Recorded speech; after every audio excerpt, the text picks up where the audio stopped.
Shalom jemaat yang dikasihi Tuhan.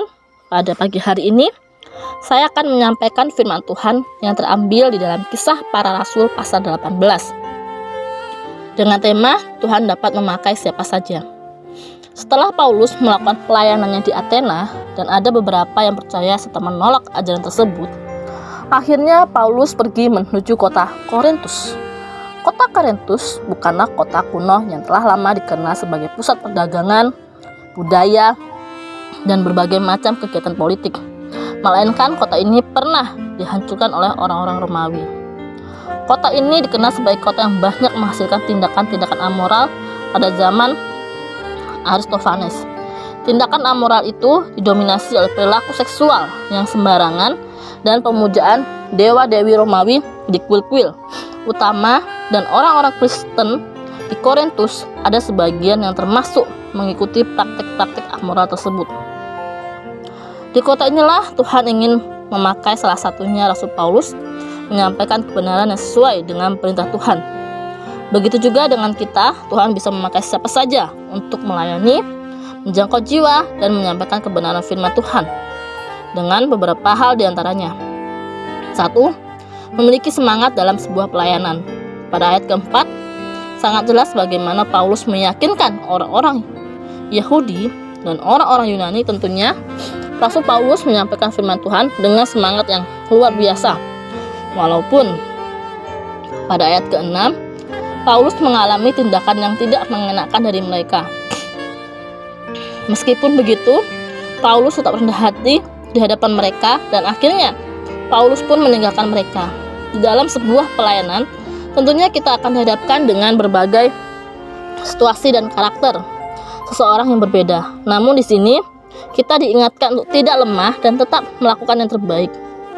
Jika dalam sebuah pelayanan kita memiliki semangat, maka semuanya tidak akan sia-sia, sebab Tuhan tidak hanya memberikan kita satu jiwa, melainkan banyak jiwa. Hingga akhirnya pada ayat ke-8, karena semangat yang dimiliki Paulus, ada seorang yang bernama Crispus dan seisi rumahnya menjadi percaya dan mau dibaptis. Ini menunjukkan dengan semangat yang ada, semuanya tidak akan sia-sia, meskipun kita sempat mengalami yang namanya penolakan. Kedua, jangan pernah takut. Pada ayat ke-9 dan 10, Tuhan berbicara kepada Paulus untuk tidak takut dan terus menyampaikan firman Tuhan. Dan jangan diam, karena Tuhan berjanji akan menyertai setiap kita dan melindungi kita meskipun dalam melakukan pelayanan banyak tantangan yang dihadapi. Seperti yang dikatakan dalam Matius 28 bahwa Tuhan Yesus sudah memberikan kuasanya di surga dan di bumi. Dari keberanian yang dimiliki Rasul Paulus, itulah kita bisa melihat bahwa di dalam sebuah pelayanan jangan ada pikiran untuk takut menyampaikan firman Tuhan selama yang kita sampaikan tidak lari dari firman Tuhan. Yang ketiga, memiliki sikap optimisme. Optimisme adalah paham keyakinan atas segala sesuatu dari segi yang baik dan menyenangkan, dan sikap selalu mempunyai harapan baik di segala hal. Pada ayat ke-24, kita diperlihatkan kembali oleh seseorang yang bernama Apolos. Dia datang ke Efesus bukan tanpa sebab. Ia datang untuk berbicara dan dengan teliti serta mengajarkan tentang Yesus, meskipun hanya baptisan Yohanes yang ia ketahui. Meskipun ada keterbatasan di dalam melayani, yang perlu kita ketahui, Tuhan memakai Apolos untuk berbicara kepada mereka. Salah satunya adalah orang-orang Yahudi. Dengan sikapnya yang optimisme, itulah dia berani membantah setiap perkataan orang Yahudi.